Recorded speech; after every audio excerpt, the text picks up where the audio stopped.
ഇത് ഇന്നത്തെ രണ്ടാമത്തെ വീഡിയോ ആണ്. ആദ്യത്തെ വീഡിയോയിൽ നമ്മൾ ചെയ്തത് ജമ്പിങ്സ് ആണ്. ജമ്പിങ് കിക്ക് ചെയ്യാൻ വേണ്ടി ഹെൽപ്പ് ചെയ്യുന്ന മൂവ്മെൻറ്റ്സ് ആണ് അതിൽ നമ്മൾ ചെയ്തതെല്ലാം. ഇനി നമ്മൾ ചെയ്യാൻ വേണ്ടി പോകുന്നത് കിക്സ് ആണ്. നമുക്കൊരു 1-2 കിക്സ് ഉള്ളൂ, അതിനുള്ള ടൈമുള്ളൂ. ബിക്കോസ് ഇപ്പോൾ ഇരുട്ടി തുടങ്ങി. അപ്പോൾ അതൊന്ന് നമുക്ക് ട്രൈ ചെയ്ത് നോക്കാം. ഞാൻ ആദ്യം കാണിക്കുന്ന മൂവ്മെൻ്റ് ഉണ്ട്, ആ മൂവ്മെൻറ്റ് ചെയ്ത് പ്രാക്ടീസ് ചെയ്യുക. അത് സ്റ്റേബിൾ ആയതിനു ശേഷം ഫാസ്റ്റായിട്ട് കിക്ക് അടിക്കുക. ഈ കിക്കിൻ്റെ ഒരു പ്രത്യേകത എന്താണെന്നറിയോ?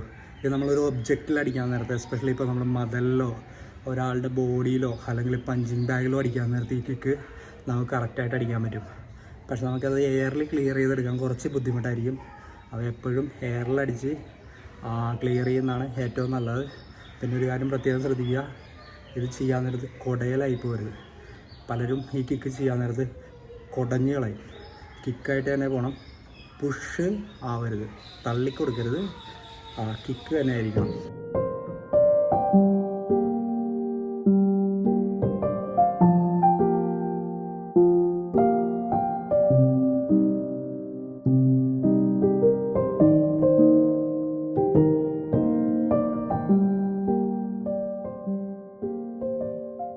ഇനി നമുക്ക് ആ സെയിം കിക്ക് ഈ ഇതിലടിക്കാം.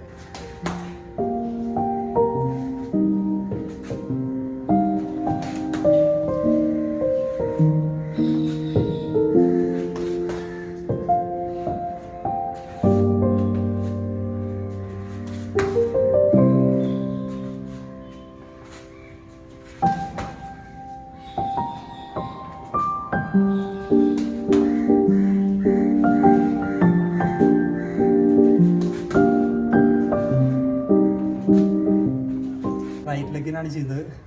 ഇത് നമ്മളിനി ലെഫ്റ്റിൽ ചെയ്യാൻ വേണ്ടി പോകുന്നതാണ്. ഓക്കെ, അതാണ് ടാർഗറ്റ്. ആ ടാർഗറ്റ് എന്ന് പറയുന്നത് ഫേസ് ലെവലിലാണ് നിൽക്കുന്നത്, ഏകദേശം ഈ ഒരു ലെവലിൽ. ഓക്കെ,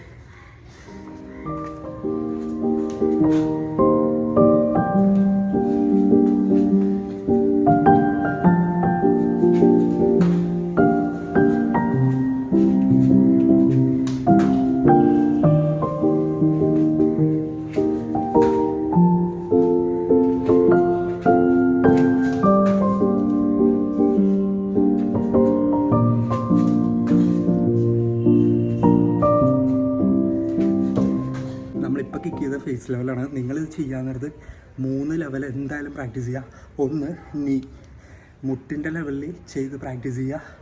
2 ആപ്സിൻ്റെ ലെവലിൽ ചെയ്ത് പ്രാക്ടീസ് ചെയ്യുക. 3 ചെസ്റ്റ് ലെവൽ ചെയ്ത് പ്രാക്ടീസ് ചെയ്യുക. അത് കഴിഞ്ഞിട്ട് ഫേസ് ലെവൽ പ്രാക്ടീസ് ചെയ്യുക. ഓക്കെ, വളരെ ഈസി ആയിട്ടുള്ള കിക്കാണ്, എന്നാൽ വളരെ ഡേഞ്ചറസും ആയിട്ടുള്ളൊരു കിക്കാണ്. അപ്പോൾ ഇഷ്ടപ്പെട്ടിട്ടുണ്ടെങ്കിൽ ട്രൈ ചെയ്ത് നോക്കുക. അപ്പോൾ ഇരുട്ടി തുടങ്ങി, അതുകൊണ്ടിട്ടാണ് ഞാൻ കുറച്ച് നേരം കൂടി പ്രാക്ടീസ് ചെയ്തിട്ടായിരിക്കും ഫിനിഷ് ചെയ്യുന്നത്. കാരണം നമ്മൾ കാര്യമായിട്ടൊന്നും ചെയ്തിട്ടില്ല, കിക്സ് ഇപ്പോൾ ഒരെണ്ണം അടിച്ചിട്ടുള്ളൂ, അതുകൊണ്ടിട്ടാണ്. അപ്പോൾ ഈ വീഡിയോ നമ്മളിവിടെ വൈൻഡപ്പ് ചെയ്യുന്നതിന് അടുത്തൊരു വീഡിയോയിൽ നമുക്ക് വീണ്ടും കാണാം. Okay, by.